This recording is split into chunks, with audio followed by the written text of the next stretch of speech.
changer notre planète. Ces inventeurs ont fait de vous l'homme que vous êtes. Ils ont tout imaginé, tout trouvé, démontré. La lune qui gravite et la pomme qui tombe déconfite. Ils ont cherché à mesurer le temps qui donne l'heure. Ils ont voulu nous offrir tous les gages du bonheur. Une lumière exemplaire qui éclaire, qui prospère et ouvre le chemin aux rêves des humains. Ils ont trouvé des leviers pour soulever le monde. Et grâce à eux, la terre a voulu jouer à la ronde. Tourner, tourner, toutes les roues de la locomotion. Et des automobiles qui se suivent en file et défilent, puis vite filent les découvreurs. Chevauchent déjà d'autres chimères. Pour que progresse dans la sagesse notre vieille terre. Les découvreurs. Les découvreurs.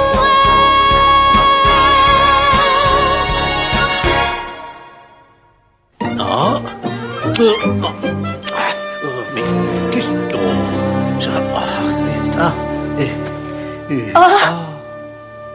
Vous avez perdu quelque chose, maestro? Eh oui. Non, attendez. Oh, mais que...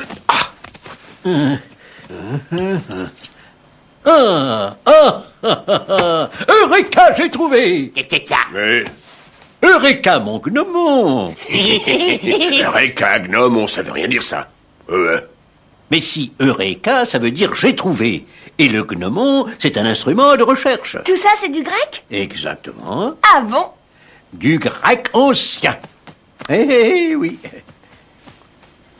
C'est pas un instrument de recherche, ça. C'est un bâton de rien du tout. Mais avec cette petite baguette, les Grecs ont mesuré la Terre tout entière. Ah, mesurer la Terre avec cette baguette? Oh! Ça a dû leur prendre énormément de temps avec une aussi petite baguette.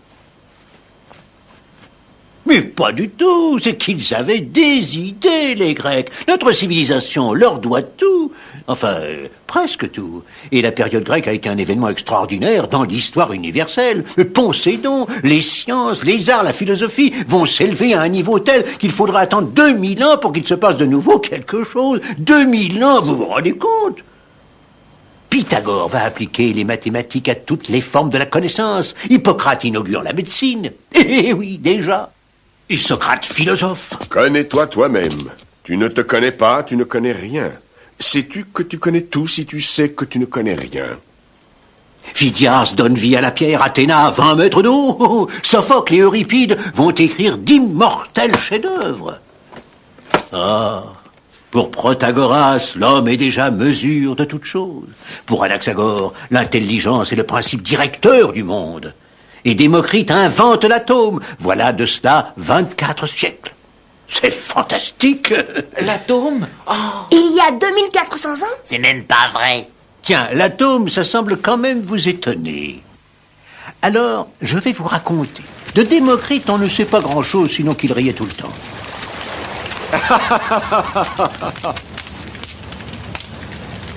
Mais non, Métros. Le monde n'est pas fait de 4 éléments. Pourtant, il y a le feu, l'eau, l'air et la terre. Et s'ils étaient des formes différentes du même élément? Regarde bien.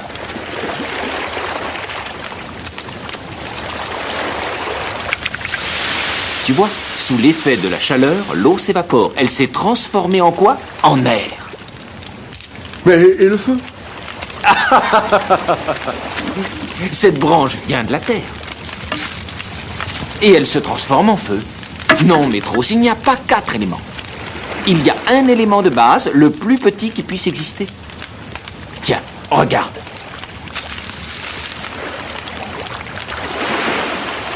Même ce grain de sable n'est pas ce qu'il y a de plus petit, car on peut le casser. En fait, ce qu'il y a de plus petit, c'est un atome. Si petit qu'on ne peut même pas le voir. Alors je vais le casser pour faire un atome. Et c'est toujours...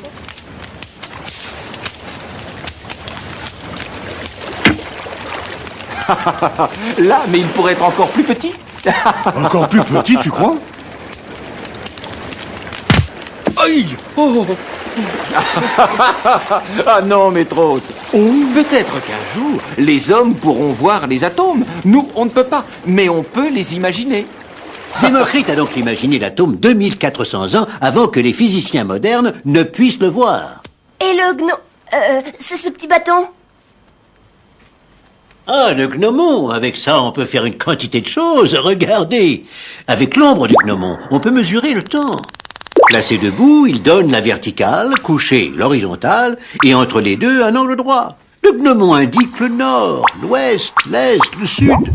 L'ombre portée par le gnomon permet de calculer la hauteur de n'importe quel objet. Cette pyramide est haute de 250 pieds. Oui, d'accord, seulement vous disiez qu'on peut mesurer la Terre. Mais c'est pas possible, c'est trop grand la Terre. C'est une blague. Eh bien si, on peut, c'est simple, il fallait y penser. Ératosthène y a pensé. Ératosthène, à peu près 250 ans avant notre ère. C'est un 21 juin à Syène, en Égypte. Aujourd'hui, à midi, le soleil va passer exactement au-dessus de nos têtes. Il va éclairer le fond du puits. Oh! Donc le gnomon n'aura plus d'ombre. Le soleil sera à la verticale. Et je vais mesurer la taille de la Terre. Comment peux-tu faire ça? Tu verras. Regarde, l'ombre du gnomon diminue. Le soleil est pile au-dessus de nos têtes. Regarde.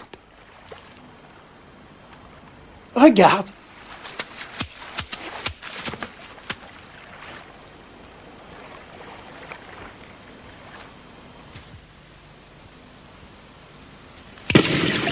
Voilà, c'est fini. Et alors? Alors tu verras. Nous allons à Alexandrie.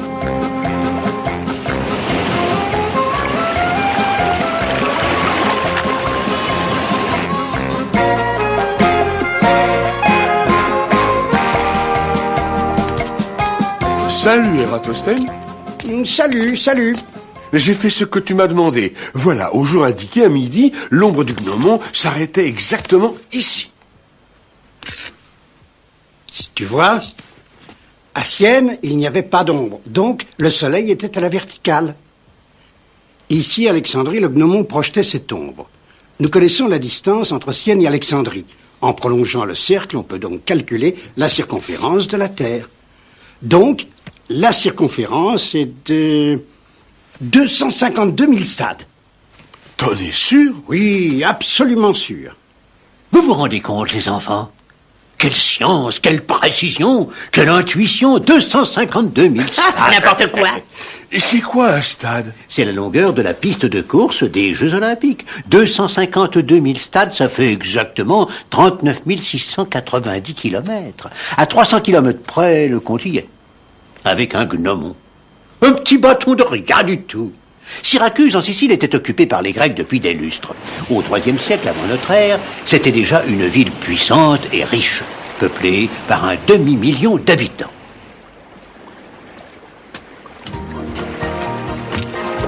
Ah! Mon fils! Archimède, enfin tu es de retour, je m'inquiétais. Oh, il ne fallait pas, mère. Alexandrie est une ville paisible, et j'étudiais avec Euclide, le plus grand mathématicien du monde. As-tu bien travaillé? Je le crois.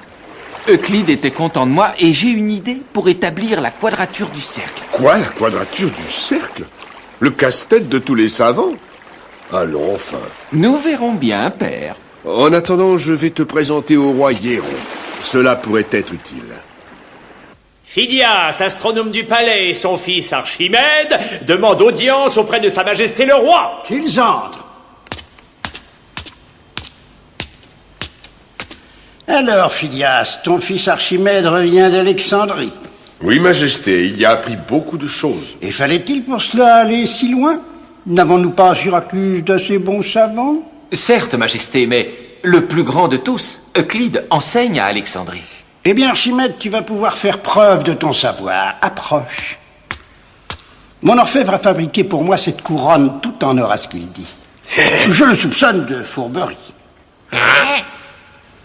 N'aurait-il pas introduit à l'intérieur un métal moins noble et moins coûteux? D'après toi, dis-moi, peut-on le savoir sans pour ce faire détruire la couronne? Je t'écoute, Archimède.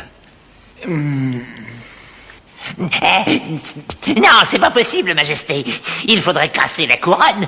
Ce serait dommage, un si bel objet. Tais-toi, je ne t'ai pas demandé ton avis, Davatos. Je me demande d'ailleurs si tu n'es pas de mèche avec l'autre. Alors, Archimède, vas-tu me démontrer ton savoir? Je vais essayer, Majesté. J'ai besoin d'un peu de temps. Un jour te suffit-il ou t'en faut-il 2? Un jour ou 2 devrait suffire, Majesté.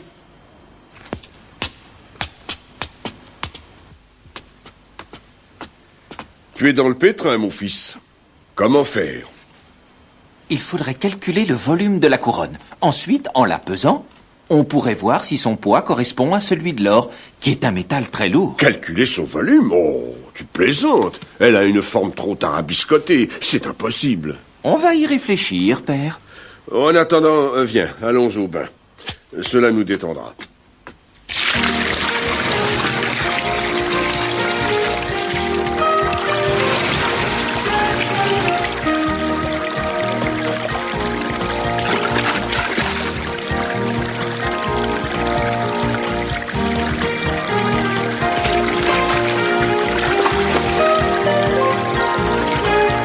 Mais que fais-tu donc, Archimède?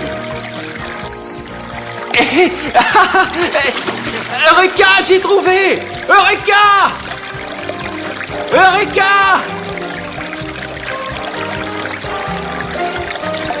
Mais que se passe-t-il? Pourquoi est-il parti? Le bain était trop chaud. Je ne sais pas. Il s'est exclamé « Eureka, j'ai trouvé », mais qu'est-ce qu'il a trouvé? Il n'y a rien à trouver.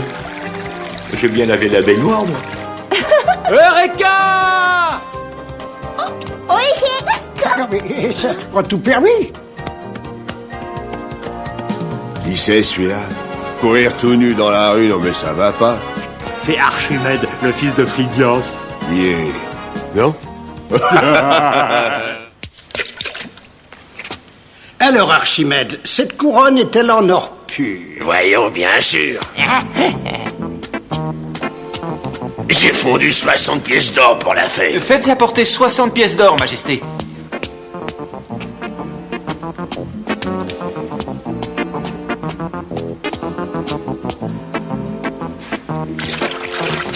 Attention! Mes sandales, je vais m'enrhumer. Je pèse la couronne, moins le poids de son volume d'eau, qui a débordé, ici. Amenez-moi les pièces d'or. 1, 2, 3, 4, 54. Le poids de 54 pièces d'or est le même que celui de la couronne, mais le niveau d'eau n'est pas remonté jusqu'en haut. Ce qui veut dire que les pièces d'or occupent moins de volume que la couronne. La couronne n'est donc pas faite qu'avec de l'or. Elle contient un autre métal, plus léger. Hein?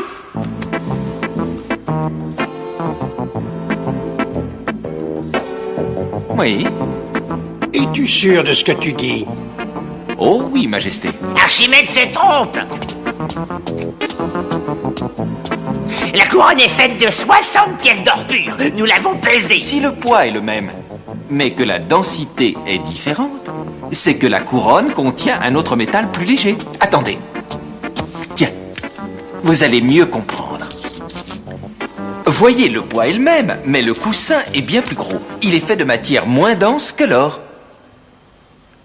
Seigneur, je vous jure, je suis un honnête homme. Moi, jamais je n'oserais. Il y a un moyen de vérifier. Lequel? Apporte-moi une masse. Attention, Archimède, il faut vraiment que tu sois sûr de toi. Si ma couronne est d'or pur et que tu la détruis... Alors, Majesté, je donne ma main à couper. Ah.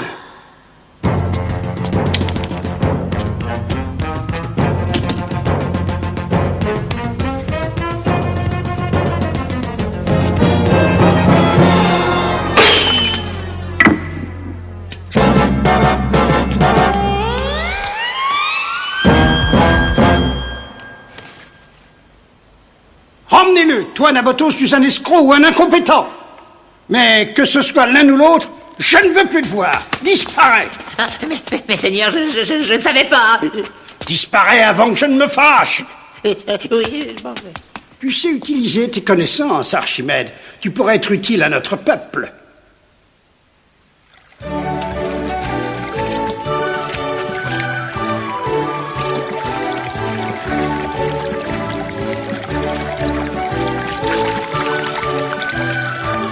est un dur labeur. Pourrais-tu l'alléger? As-tu une idée, Archimède? Une idée bien simple, une vis sans fin. Les palettes sont tournées par le courant de la rivière, l'eau remonte par là.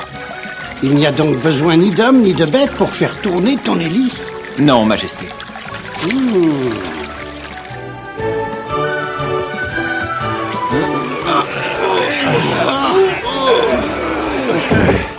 Oh, c'est pas léger le set de Phénicie. Moi, je préfère le roseau d'Antipolis. Pourrait-on alléger ce pénible travail? Oui, Majesté.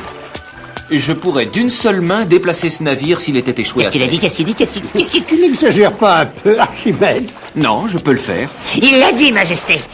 Il a dit qu'il pourrait déplacer ce navire d'une seule main. Nous devons voir ça, Majesté. Alors, Archimède, tu maintiens ce que tu as dit? Oui, d'une main. D'une main? Alors tu le feras demain. On va voir ce qu'on va voir. D'accord, on va voir. Allons-y. Ordre du roi! Voyez, il faut mettre ce bateau à sec sur le sable, là. Allez, exécution, allez!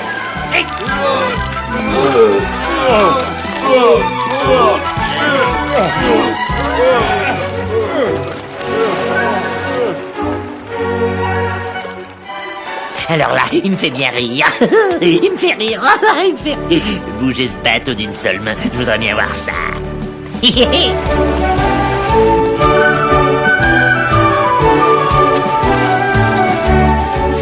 Il me fait rire, Majesté. Il me fait Archimède nous a déjà démontré ses connaissances. À ta place, je ne crierai pas victoire trop tôt. rire. Oui, Majesté, mais quand même, d'une seule main.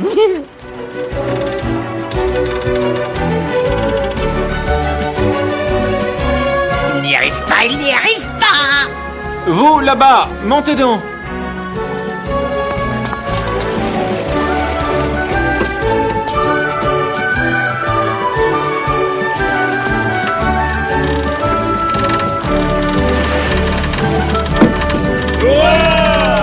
Cet exploit d'Archimède fit sa renommée. On comprit que la science n'était pas un passe-temps et qu'on pourrait l'appliquer à la vie de tous les jours. Archimède a dit « Donnez-moi un point d'appui et avec mon levier, je soulèverai le monde. Aïe, oh, bobo les doigts. Oh. » Encore faut-il que le levier soit assez solide. Je vais vous raconter une autre prouesse d'Archimède.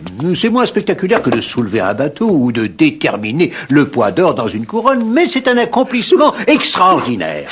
Extraordinaire que les savants admirent. La quadrature du cercle.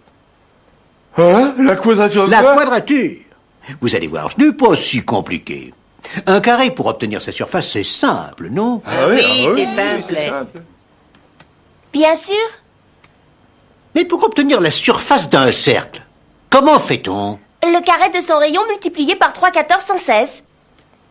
Bravo, mon petit. Ça semble facile à dire. Encore fallait-il le trouver, le démontrer. Et ça, Archimède l'a fait. La surface d'un cercle se situe entre celle du carré qui l'entoure à l'extérieur et celle du carré qui s'inscrit à l'intérieur. Ceci démontré, il a trouvé la formule énoncée par Psi. Le chiffre magique 3/14 sans 16. Mais revenons à Archimède. Archimède, je vais mourir. Alors que Rome nous menace, mon petit-fils Hieronymus est jeune et sans expérience. Tu possèdes la science et la sagesse. Je te demande d'aider, de conseiller ce jeune roi. Je ferai de mon mieux, Majesté. Nous avons remporté des victoires en Sicile. Et maintenant, Marcellus? Nos légions marchent sur Syracuse. Cette cité sera une magnifique proie.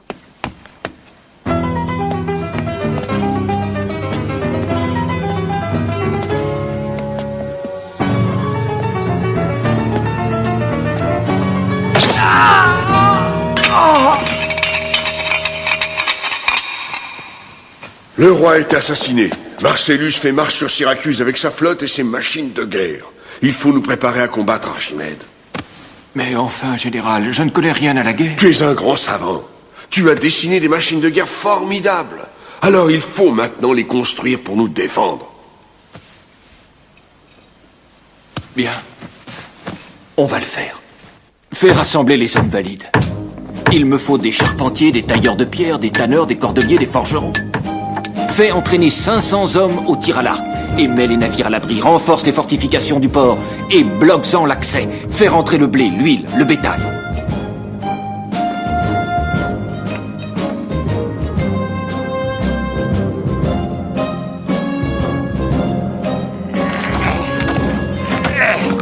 Les cordes ne sont pas assez serrées. C'est elle qui, en se détendant, donne la force du projectile. Serré, et toujours plus serré, ils ont qu'à le faire eux-mêmes.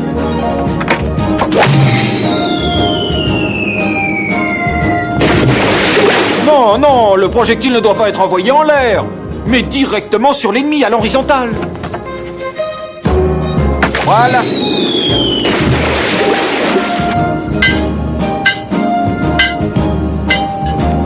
Non et non, le crochet doit être sur la partie courte du levier, sinon vous n'aurez pas assez de force. Ce sont des navires qu'il faudra soulever, pas des barriques de vin. Allez, les enfants, montrez-moi si vous savez vous en servir. Ce vieux mur-là.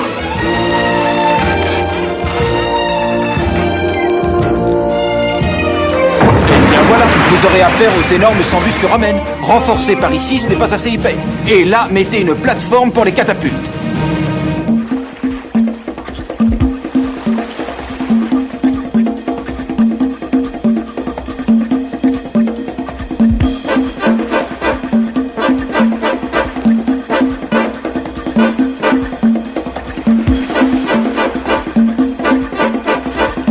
Moi qui aimais tant le bonheur des hommes, me voilà à faire la guerre au soir de ma vie.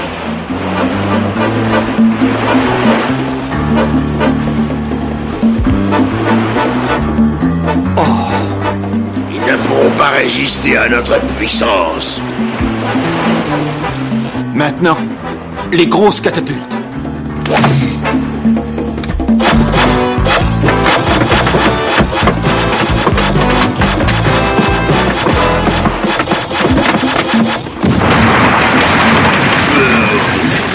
Maçon-buc.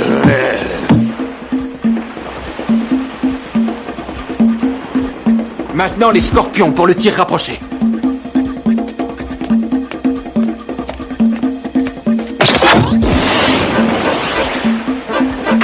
Chef! Non, non, descendez! Le navire va basculer!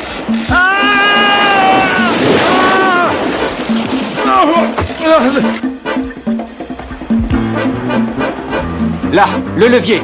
Ici, le miroir incandescent. Tirez, Oïs, Oïs. C'est un nouveau jeu ou quoi? Je sais pas, mais c'est renversant.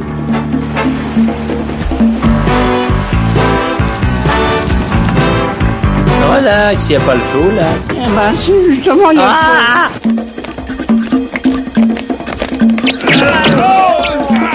Arrêtez! Vous voyez pas qu'on allait vous crever? Faut les remplacer! Sinon, c'est la catastrophe!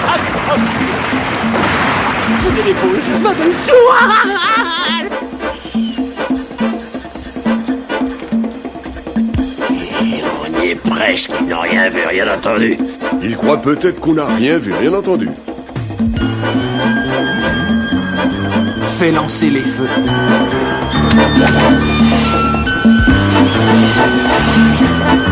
Maintenant, les balistes, les scorpions. Pas besoin, chef. Les Romains se retirent. On a réussi. Il est malin, cet Archimède. Mais nous, les Romains, on est invincibles. C'est écrit dans tous les livres d'histoire. Nous allons faire le siège de la ville. Personne n'entre, personne ne sort. Compris? Le siège dura plus de 2 ans. Quelqu'un te demande. Qui est-ce? Il vient de Syracuse. Il s'appelle Nabothos. Fais-le entrer. Marcellus, voilà ce que j'ai à te proposer. Veillez à ce qu'Archimède soit épargné, je le veux vivant. C'est un grand homme, il pourra me servir. J'y veillerai. Écoute, je ne veux pas qu'Archimède reste en vie. Et Marcellus a dit. Tu en auras autant après, et personne ne saura. Compris.